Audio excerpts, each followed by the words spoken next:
Hello, good afternoon, everyone. Thanks very much for the kind introduction. I'm going to be speaking during the next 15 minutes about how we believe technologies are really going to shape and are already shaping the energy transition. So we've seen in the previous sessions people talking about digitization. I'm going to be talking about our vision about renewables today, our vision about renewables in 10 years, and how we believe the power mix is going to look like in these 10 years, and why we believe it's going to look like that.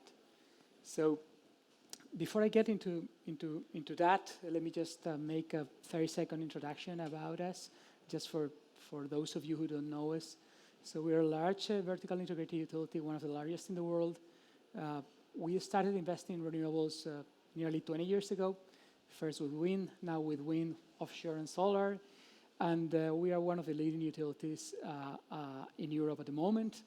And we are vertically integrated mostly in 5 markets: Spain, UK, US, Mexico, and Brazil, although we have business in other geographies too, with 34 million customers at the moment, and all the way from generation, which is today 2/3 emission-free, to grids, to retail of electricity and gas. So that's us in a nutshell. And why are we here? So we're here, and we're here talking about renewables, and renewables are cool, utilities are cool, electrification is cool, right? But if we look at the reality of the today energy mix, it's a bit of a mixed feeling one.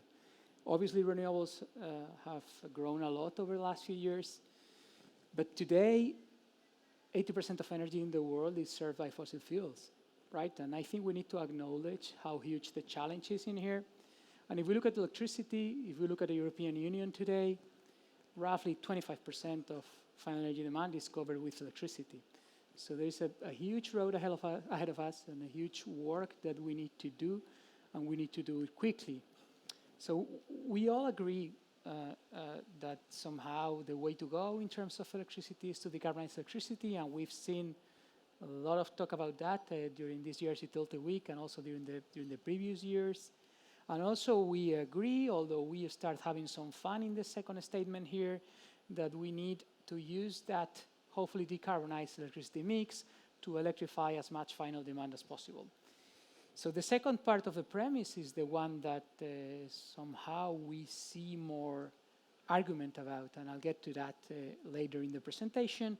But I guess we broadly agree that we need to decarbonize electricity as quick as possible, and then we need to electrify final energy demand as quick as possible.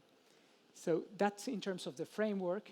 So in Iberdrola, we've been, like in any large utility, and I would say in any large company, we have, a lot of inputs in terms of technology, right? So you have people looking at different technology forecasts from different vendors, different research centers. So we have the IRENA team doing excellent forecast. We have International Energy Agency doing excellent forecast. But at the end of the day, we felt the need, roughly 5 years ago, we felt the need to do our own forecasting, right? So how we believe technology is going to look like, specifically key technologies for our business, and technologies that are evolving very quickly, like renewables, like batteries, like distributed generation. So we wanted to have our own view. So we set up this technology prospects analysis, which is basically, hey, let's take at every source of information that we have, and let's try as much as possible to build our own models. So in terms of sources, we used the usual suspects in here. We complemented that with a very, very strong and continuous relationship with large vendors and OEMs that we meet regularly. And also we complemented that with universities, research centers, and our work with startups. And we kind of mixed all that up and came up with our own models in terms of technologies.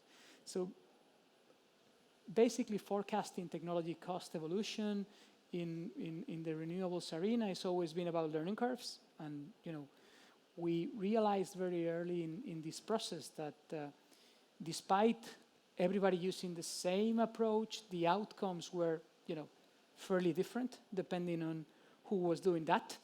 And that's because when you do let's say a top-down approach using learning curves, if you are able to predict how much wind is going to be installed in 2030, you are fairly sure about the cost that is going to be reached. The problem is the first premise on that, because it's super challenging to actually know how much wind is going to be online in 2030 or how much solar is going to be online in 2030. So we tried and complement a little bit the usual top-down approach with a little bit of bottoms-up, and that's where our internal knowledge and additionally the OEMs and vendors that we work with play a role. And we tried and do several scenarios for bottom-up analysis, right? And that's, I would say, the major difference with most of the models that you see out there. And the second difference is that this work is based on our own experience as developers and as, early stage adopters of renewable technologies. So we applied our own models to a number of technologies. I'm just highlighting some of them in here, and I'm just highlighting some of the conclusions that we found. So basically, when we look purely at technology, and this is no surprise, I guess, because this has been shared during some of the other sessions, when we look purely at technology, we see that renewables are going to continue the path down. We are no close to the bottom of it in our view yet. Regarding solar and onshore wind, they're going to be roughly, in our opinion, 30% cheaper in 10 years than they are now. A little bit more so if we talk about offshore. It's going to be between 40 and 50% cheaper, in our opinion, than it is at the moment. And if we look at batteries, it's going to be slightly higher decrease in the cost between now and 2030. That's our vision. This is not perhaps too disruptive, but when you really do the next exercise, which is, hey, let's try and look at the energy mix, right? So let's think about 2030 with these costs that you see here, and let's try and build the energy mix from scratch. Of course, we know this is a theoretical exercise, but I think the learnings from that exercise are super interesting. So we've done this exercise in a number of markets. So I'm going to show you in a minute the example of Spain, but let's imagine that we are in 2030 and we can do this with these costs, and we are able to build the whole electricity mix from scratch. So how many of you believe that the degree of renewables is going to be, let's say, around 50%? If you can raise your hands. Okay, that's good. How many of you believe that the degree of renewables is going to be below 50%? This is a pure cost exercise, remember, below 50? Okay. Between 50 and 75? Ooh, some believers here. That's cool. And above 75? The real believers are left in the room, yeah? Not so many. Okay, so as I said, we did this exercise purely based on cost. The answer is not in this slide, it's in the next one, so I'm going to bear with me just for another couple of minutes. So as I said, the most important thing in here is that this is a cost-optimal mix, right? So we are not applying any CO2 price at all. So this is purely if you need to build a system from scratch with the costs that you saw in the previous slide. The only thing that is part of the mix, because it's already there, is the hydro, right? These are resources of the country. The rest, you can build it from scratch and let the model decide with some limitations, but let the model decide what is it to be built. Gas prices are current gas prices, so I'm not implying any increase in gas prices or anything like that. And we've done some sensitivities with lower gas prices. And we leave the model build. So you can see the example of the power mix in here, but to the question that I was asking before, the answer is 85. 85. So honestly, we were very shocked the first time we ran this. Because we were expecting something in the range of 50, quite honestly. It is true that if you do this exercise in a northern country, the figure is more in the range of 65, 70 than it is in the range of 85. Sun is important for this exercise, as you can imagine. And also the hydro resources are super important in here. So those are no disclaimers. And the fact that this is building from a greenfield perspective and this is not evolving from an existing system is also perhaps a disclaimer, right? But however, this figure is pointing towards a direction that is that the power mix is going to be decarbonized, no matter what, probably quicker than we expect. And I'd say that the main thing about this is that this is a cost exercise, right? We are not running here any sort of quotas, and we are not running here any sort of CO2 price. So this is the major conclusion of the exercise. And now what, right? So what do we do with this? Still, this is just the first part of the road, because as I said at the very beginning, this power mix is covering today just 25% of final energy demand. So even if we are able to reach 85% quickly enough, we still have some work to do, because we actually need to start increasing that 25% figure as soon as possible. So there's a lot of conversation here at the Utility Week about, and in other forums in Europe, about renewable gases and about hydrogen. This is definitely a conversation we need to have, but we need to be super careful that that conversation is not preventing us for doing what we have to do in the short term, which is electrifying as much as possible. Of course, we have some niche energy uses that are challenging to electrify, but as of our last accounting, they are basically between 15 and 20% of final energy demand in the EU. So the renewable gas conversation is about that 15, 20% in our opinion.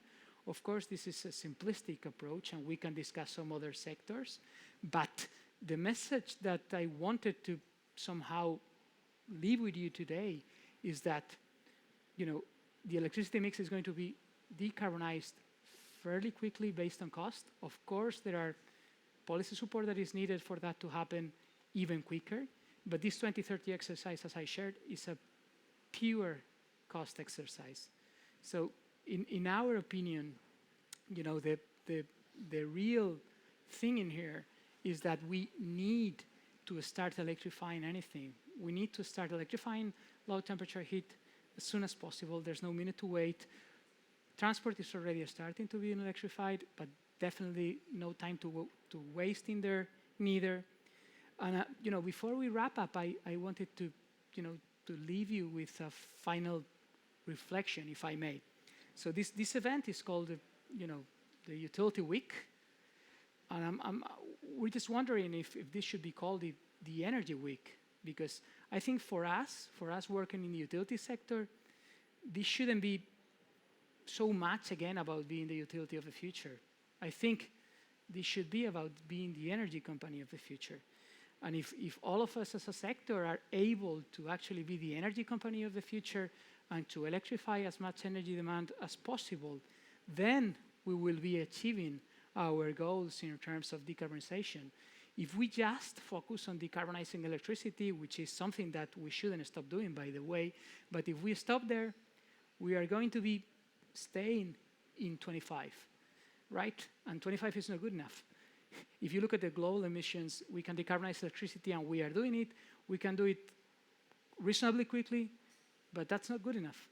It's not good enough if we as a sector are not able to be the energy company of the future. If we stay in the utility of the future part, that's cool, electricity will be decarbonized, but if we don't rush ourselves towards electrification, we definitely have a problem.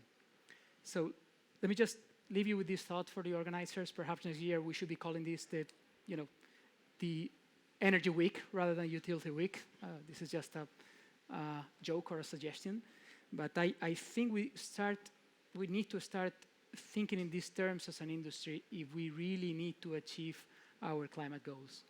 So happy to take questions. Thank you very much.